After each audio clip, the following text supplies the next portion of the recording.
When I started in investments, I had about $9,800. And the whole problem then was I had way more ideas than money. I mean, I was looking for things. I was going through all the Moody's manuals and digging up ideas and stocks, all kinds of things that were cheap.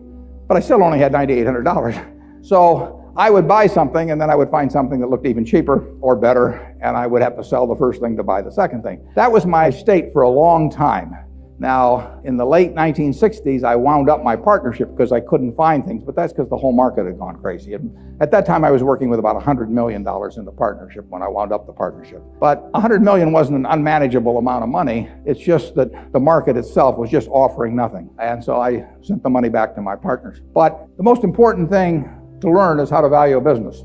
It's also the toughest to explain. You look for certain things that allows you to narrow it down. If I'm a basketball coach, and I see a guy, if I'm walking down the campus here and I see somebody 7 feet tall, I'm interested. Now, he may not be coordinated. We may not be able to keep him in school. He may be robbing, stores at night or something, but he's still the right guy to be looking at.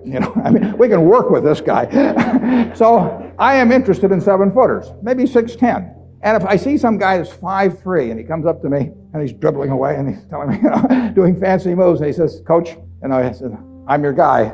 I say, "Yeah." But if you get in there against these 7-footers, I'm not sure he'll be dribbling exactly the same way. I'm going to skip him. He may be a wonderful prospect and all that, but I'm not interested. So I am looking for signals that tell me in investments what height and a few things might tell me if I was a basketball coach. In the end, what I'm going to buy is the business where I feel extremely certain about the competitive advantage, extremely certain about the integrity and ability of the management, and where I think the discounted flow of the cash that business will produce over time makes sense in relation to its current price. You really are looking for a business where you see the future. And that's why we don't get in tech. It isn't that I don't love the computer and think it's doing all kinds of things for society. I just don't know what it's going to look like in terms of who's going to be selling what to whom and at what prices and against whom and all of that sort of thing 10 years from now. Whereas I know that people are going to be chewing Wrigley's chewing gum in 10 years. People sitting in front of a computer chewing gum will not behave way differently than people chewing gum, in this audience as we talk. I mean, there are certain things that won't be affected. Gillette razor blades. 70% of the value worldwide of razors and blades is Gillette. That's after almost 100 years of shaving, and everybody knows what a razor blade does. They all know how to buy the steel. They all know how to sell it through Walmart or whomever. But 70% of the world. Now, part of that's because men don't like to change as much. Men gets happy with something. He doesn't fool around with it a lot. Women are a little more inclined to experiment. But, for $25 a year, something you do every day, what better is the world going to offer you? 70%, just think of that. Coca-Cola, 19 billion cases of Coke products sold a year. Everybody in the world drinking it. Will that change dramatically in the next 10 years? I bet my life against that. We sell See's candy in California. There's 35 million people in California. But here they are, 35 million people. Everybody in California has something in their mind about See's candy. What candies are in your mind? Number one candy bar is Snickers. Number one candy bar 10 years ago was Snickers. Number one candy bar 20 years ago was Snickers. People don't fool around with candy bars. I mean, you cannot come out with lots of new bars and intrigue people. It's not like perfume or other things maybe where people experiment. If you go into the drugstore and you say, "I want a Snickers bar," and it's 60 cents, and the druggist says, "I've got something just as good for 55 cents called Joe Schmo's, caramel and nut bar," you're going to walk across the street. Now, when you walk across the street for a product, then you got a business. I mean, that is the test. Where a nickel doesn't make a difference. There is no good way to compete with Snickers. You want something where price competition is not solely going to be the determining factor. And that's true of razor blades, it's true of Snickers, it's true of See's candy, it's true of Coca-Cola, and there's a lot of things of which it isn't true. That mode is differentiation of product, differentiation of service, differentiation of location, whatever it may be. That's essential. One of the things I did in school, I'd go back and read papers from all the earlier panics and booms and so on. It's just people make the same mistakes over and over again. And they're enormously subject to a herd instinct. And they will go crazy, and it helps in going crazy to have some sort of an excuse that sounds like it's different this time.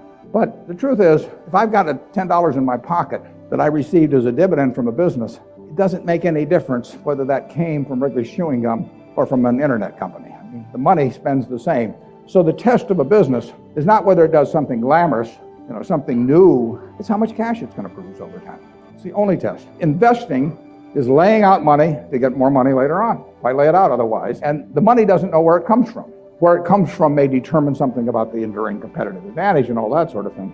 But money made from an internet company is no different than money made from a textile company or from a candy company or anything else. So anything new, it was uranium in the 50s, it was computer leasing in the late 60s. I mean, all kinds of things come along where rising prices coincide with glamour. And after a point, the rising prices themselves become the rationale for buying. People may dress it up in other forms in their mind, a little more respectable intellectually, but what they're really doing is they're just getting excited. And they will always get excited. I mean, greed and fear are the big things in markets. And you will see in your lifetime, greed and fear at different points that equal anything you've seen in the past. The human race does not get smarter in that respect, and they won't. That's a cheerful message. I mean, I want you to understand, you will get a chance to profit from others' folly in a huge way, and the trick is to profit from it, not participate in it. The proper temperament is far more important in successful investing than points of intellect. If you've got a reasonable intellect and the right temperament, you'll get very rich. And if you've got the wrong temperament for it, you'll get done in at some point. Anything times zero is zero, but it does happen.